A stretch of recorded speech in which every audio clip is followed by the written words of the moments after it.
येऊ तुम्हाला रस्ता दकाळे सर्व आई ही रस्ता पारवा रस्ता या गावात आहे ना आजही BSNL चालते वाटते. BSNL फक्त ते बी नेटवर्क फक्त एवढं आणि नाहीये. फक्त BSNL चा सिम कार्ड चालतो. बाकीचं- या गावात दुसरे कोणतेच नेटवर्क नाही आहे. दादा पुण्याला असतो मी, पुण्याहून आलो मला 8 दिवस झाले आपल्याकडे नवमीच्या कार्यक्रमाला. अच्छा. मोबाईल माझा कुठे मलाच माहिती नाही. मोबाईलही नेटवर्कच नाही ना, नेटवर्कच नाही ना मोबाईलला. मोबाईलला नेटवर्क नाही. तुम्ही पुण्याला काय करता? मी तिथे जॉब करतो पुण्याला ऑपरेटर म्हणून. अच्छा अच्छा. आणि इथे कोण कोण असते मग गावी? सगळं आई वडील बाबा सगळे भाऊ वगैरे सगळे आहेत. आणि मग त्यांच्यासोबत कॉन्टॅक्ट करायचा असला तुम्हाला तर लय अडचण आहे, लय एवढी अडचण आहे ना की सांगू बी नका तुम्ही, कारण कॉन्टॅक्टच होत नाही. मग मित्राला फोन करायला लागते, त्यांचं BSNL असलं लागलं तर लागलं, एखाद्या वेळेस नाही तर नेटवर्क नसते. मग किती असं काही कालावधी आहे का की किती दिवस लागतात बोलणं व्हायला? बोलणं व्हायला कमीत कमी 8-8 दिवस लागते घरच्या लोकांना बोलायचं. आता या आधुनिकतेच्या जगात तिथं एका सेकंदात आपण माणसापर्यंत पोहोचतो. इंस्टाग्राम थ्रू म्हणा, फेसबुक थ्रू म्हणा.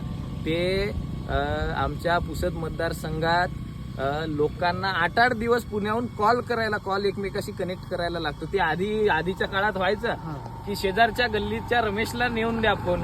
तसंच ही कंडिशन आजही आहे. एक प्रश्न आहे माझा, एक प्रश्न काय माहितीये का, महाराष्ट्रामध्ये एकमेव पांढरुण असं आहे की नेटवर्क नाही. पांढरुणा एक नाही असे ते हे गाव तुम्हाला आता तुम्ही इथं राहता म्हणून वाटते तुम्हाला.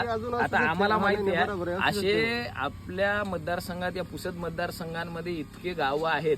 ते माळपठाराचे काही साईडचे कॉर्नरचे गाव आहेत म्हणतात, फुलवाडी साईडला तिकडे. हा, तर तिथे आजही नेटवर्क नाही. तिथे BSNL ला पण नेटवर्क नसतो म्हणतात. नाही कुठं बाकी नाही. शिक्षणाच्या काय सुविधा आहेत गावात? शिक्षणाची सुविधा आहे. सुविधा कशी आहे माहितीये का, अनशिंगला लेकर येतात आपले नाही का बस. पण रस्ता तर बघा ना तुम्ही, या रस्त्यानं कसं येतं. आता आंशिंगला समजा मुलं जर शाळेत जात असतील आंशिक वाशिमला, हा रस्ता बघा ना तर या रस्त्याने त्यांना अपडाऊन करावं लागतं. आणि हा रस्ता असा आहे की आता ते एक लेडीज थोडं डाऊन मध्ये जावा, ते रस्ता बघा आधी कसा आहे, बघितला. सडाचा रस्ता कसा आहे बघा ना. बघितला. आपण पांडुर्णा गावात सुद्धा जाऊ.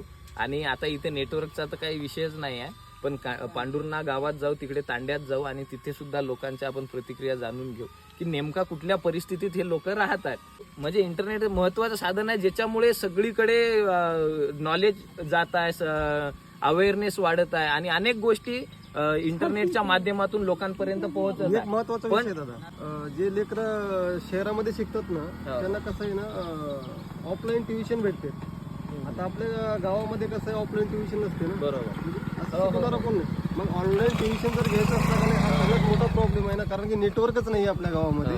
तर लेकर मग ते कसं पुढे जाणार आहे. नाही बरोबर आहे. इथे म्हणजे आता जसं कांगणे सरांचे काही क्लासेस आहेत, पोलीस भरतीवाल्यांचे काही क्लासेस आहेत, युट्यूबला टाकले की सगळं येतं. पण इथे ही सुविधाच नसल्यावर ते काय करणार आहे.